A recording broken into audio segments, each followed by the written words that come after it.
Welcome to the quarterly compliance training.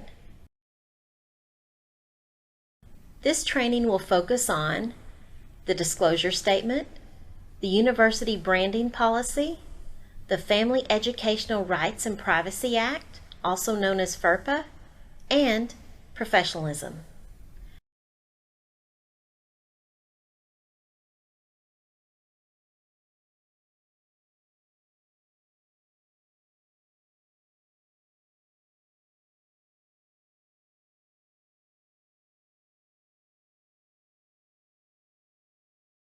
After completion of this training, you will be able to answer the following questions, so take a moment to think about: what is the disclosure statement? What is Academic Partnerships Disclosure Compliance Policy? How has technology impacted the disclosure statement requirement? And how to work with the automated disclosure. Academic Partnerships Disclosure Statement requirement is: on any outbound call, including transferring to an external third party, the caller is to state that the call is recorded at the earliest possible opportunity. This is to occur at a maximum of 3 minutes into the conversation with the external third party.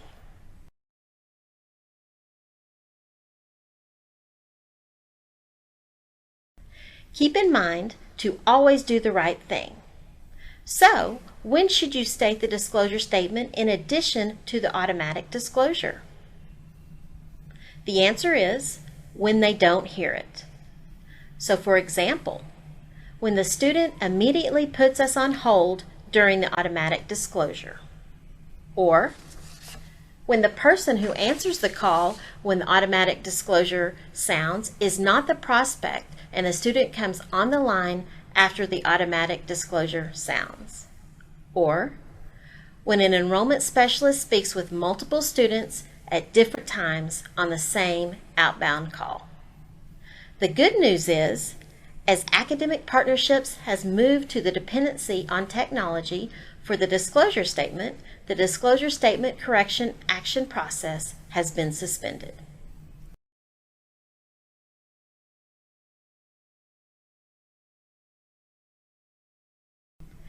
Think about some of the best ways to work with the automatic disclosure, which can sound at any time, but mostly sounds 5 to 10 seconds at the beginning of the call. Just talk through the automatic disclosure if it sounds during conversation. And please remember not to giggle, laugh, apologize, or wait for the automatic disclosure to sound. We all know the automatic disclosure is not perfect, but it is far better than the 3 strikes, you're out. Now let's discuss Academic Partnerships University Branding Policy. What do you believe the Academic Partnerships Branding Policy is? Take a moment to answer in the box below. The answer is, on any communication channel, the agent is to only communicate the university through which the current opportunity worked is represented. A communication channel can be phone, fax, email, text, or any other method of communication. Please remember that you should dial out with the correct university skill for the prospect being called. For example, if you're calling a UTA prospect, you must dial out on a UTA skill, which is the assigned UTA phone number. What happens if you err on university branding? A verbal warning is issued with the second branding error, so the first would be a friendly reminder. The fourth occurrence will result in a written warning. A final written warning is issued at the 6th occurrence, and separation occurs at the 7th branding error. Each occurrence is tracked on the compliance tracker and retained for 12 months. Also note that all corrective actions become cumulative at final written warning. We are going to answer the following questions relating to the Family Educational Rights and Privacy Act. also known as FERPA. What is FERPA? What is FERPA for kids? How do I stay out of FERPA danger? And one thing vital to remember, AP does not have a FERPA waiver. Please know that information requests from any outside agency, like a government official, should be directed to your manager. Also, AP allows giving a student ID to a student over the phone on a case-by-case basis. See your manager for rules with specific universities.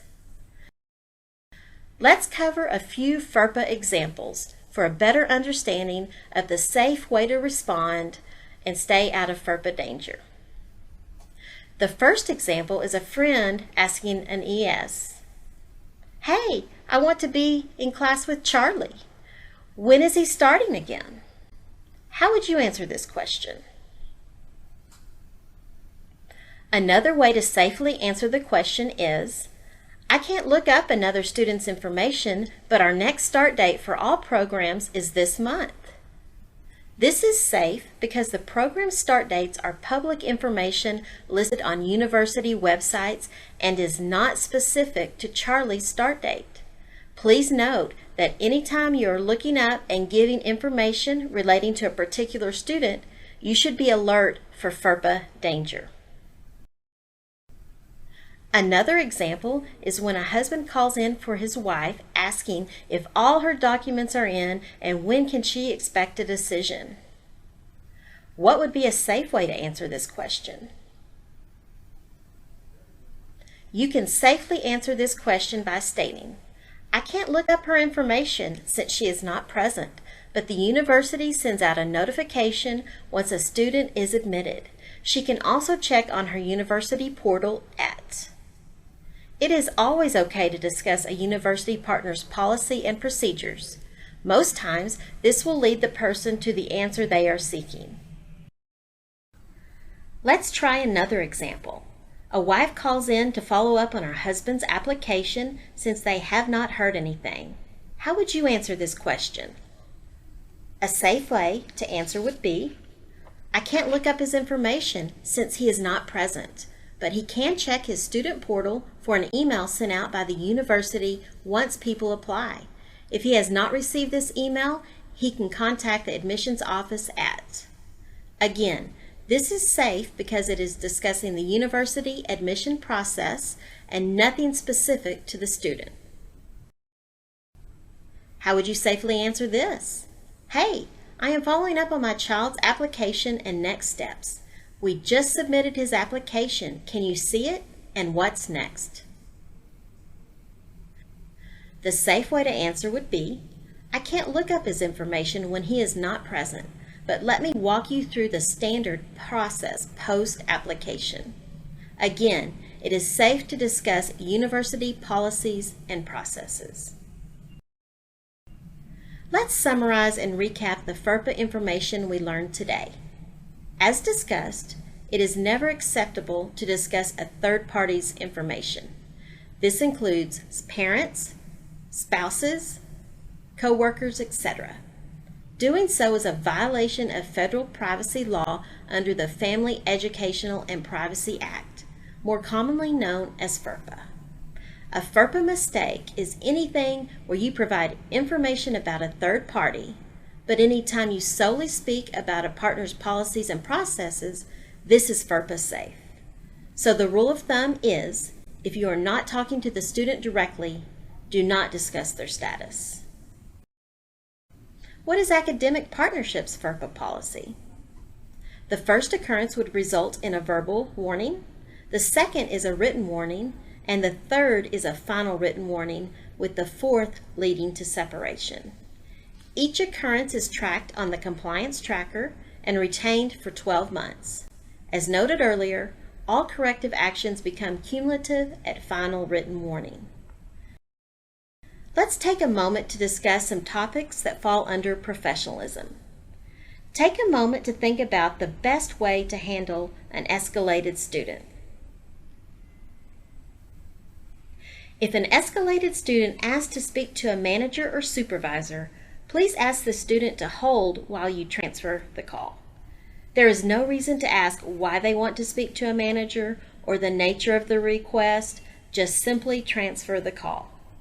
These calls can be transferred to your team lead, manager, or director in that order.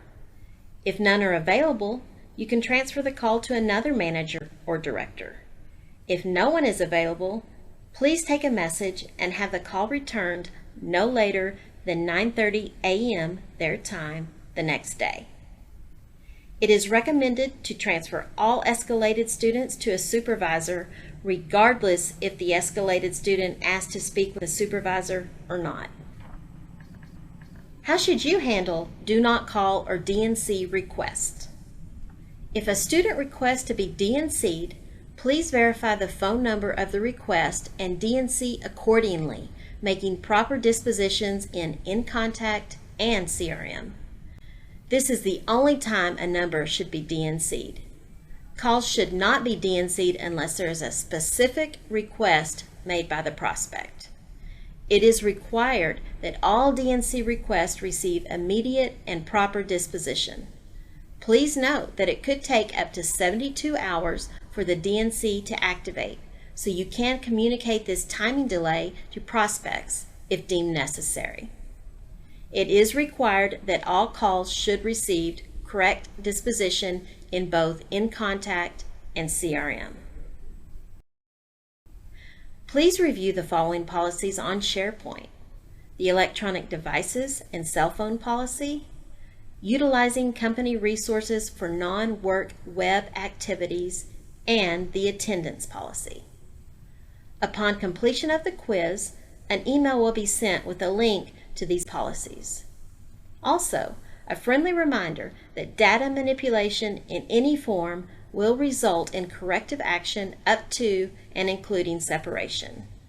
Examples are requesting or giving more transfers, calling the same number in excess, calling a fax number, extended voicemails, calls, etc.